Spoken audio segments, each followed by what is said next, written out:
Bonjour tout le monde, questiontricot.com.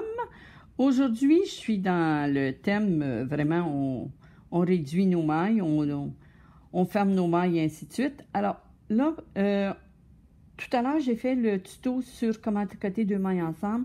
Là, je vais vous montrer une autre façon de réduire votre nombre de mailles. Alors, toujours à deux mailles du bas, parce que la plupart des patrons vous demandent ça. Je vais donc tricoter deux mailles ensemble à deux mailles du bas. OK? Et cette fois-ci, je vais faire un surjet. Alors, un surjet, le mot le dit, je vais jeter par-dessus. Ça ne peut pas être plus simple que ça comme explication.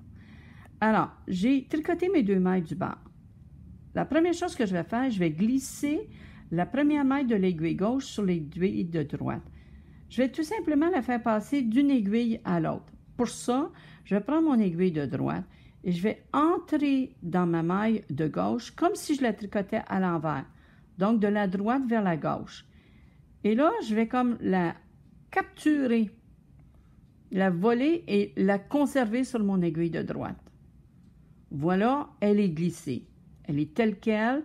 Je ne l'ai pas tordue et je ne l'ai pas changé de direction. C'est ça qui est important. Ensuite, je vais prendre la deuxième maille. Je vais la tricoter. Et là, je vais arrêter.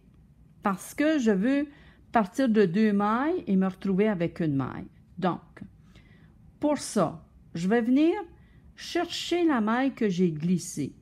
Avec mon aiguille de gauche, je vais venir sur mon aiguille de droite.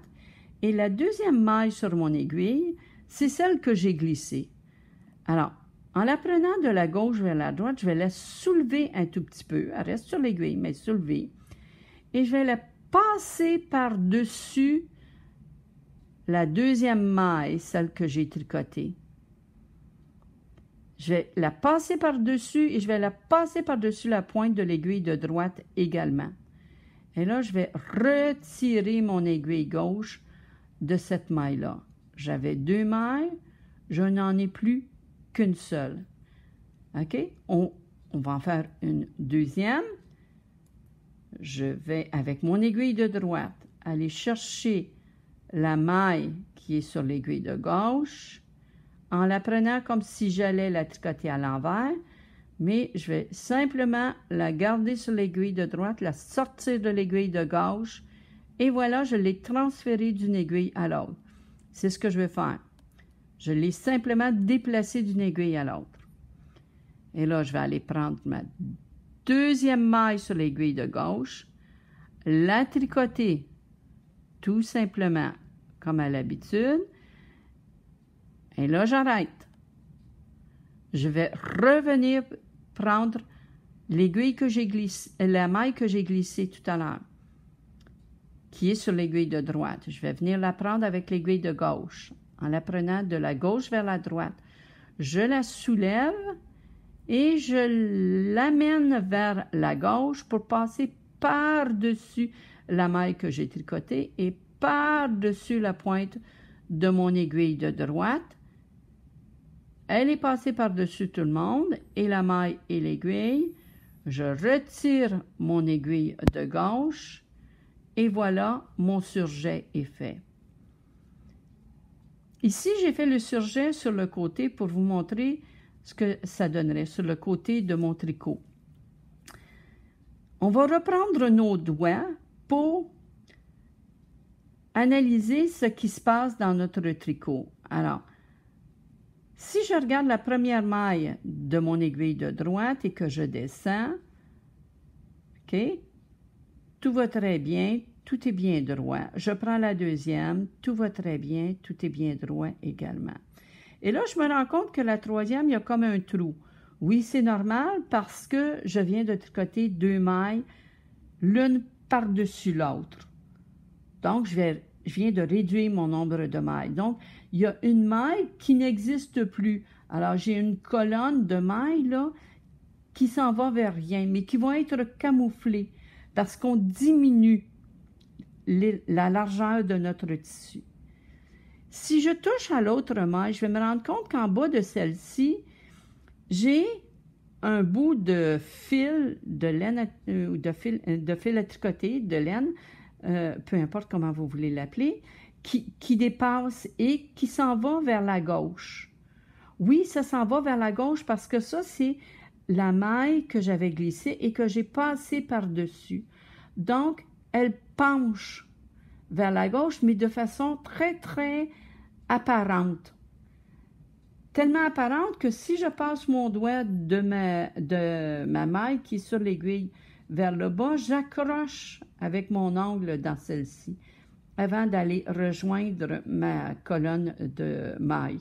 OK? Notre ongle ici, là, il est très, très utile. Moi, je prends l'ongle du petit doigt, prendrez le doigt que vous voulez, mais vous allez voir que vous allez accrocher. Alors que sur les mailles précédentes, si vous partez de la maille et que vous allez vers le dessus, vous n'accrochez pas parce qu'on a tricoté à l'endroit. Si on avait tricoté à l'envers, on aurait accroché. Mais là, ici, on a tricoté à l'endroit et on accroche. Pourquoi on accroche? Parce qu'on a fait un surjet. Parce qu'on a jeté une maille par-dessus l'autre. OK? Et si on va à l'autre, à l'extrémité du tricot, après cette maille qu'on vient de regarder, on a encore une maille qui a son surjet, donc son bout de laine qui accroche, OK? Et qui nous amène vers, après avoir passé ce petit rebond-là, vers les mailles tricotées dans le tissu précédemment, OK? Mais par contre, ce qu'on voit, c'est que sur le côté, on a une courbe. Si on essaie de passer notre doigt sur le côté du tissu, mettons le tissu à plat sur la table, OK? On ne pourra pas, avec notre doigt, monter tout droit ou avec une règle, monter tout droit et rejoindre le tissu. Non, il y a une courbe. Il faut vraiment aller un peu vers la droite. Bien, c'est parce qu'on a rétréci notre tissu. C'est à ça que servent les diminutions, soit la diminution deux mailles ensemble qu'on a fait un peu plus tôt, soit la diminution par surjet, ce qu'on vient de faire, qui consiste à jeter une maille par-dessus l'autre. On verra plus en détail ce que ça va donner dans le tissu fini, mais là, pour le moment, on peut quand même constater que notre tissu, si on le replie sur lui-même, il est beaucoup plus étroit que le tissu sur lequel on travaillait, ce qui est normal. On est passé avec plusieurs diminutions de 8 mailles à maintenant 4 mailles. C'est clair que notre tissu va être plus étroit. Mais, à la différence de ce qu'on aurait si on avait rabattu, on n'a pas de petite marche d'escalier. Donc, prochain tuto, on va faire des petites marches d'escalier pour voir ce que ça donne. N'hésitez pas à me poser des questions sur la page Facebook, c'est là que c'est plus facile. Allez revoir tout ça si ça vous intéresse sur facebook.com. N'hésitez pas à vous abonner à ma chaîne vidéo également, facebook.com. À bientôt tout le monde. Prochain tuto, on va faire des petites marches sur le côté de notre tricot. Au revoir tout le monde.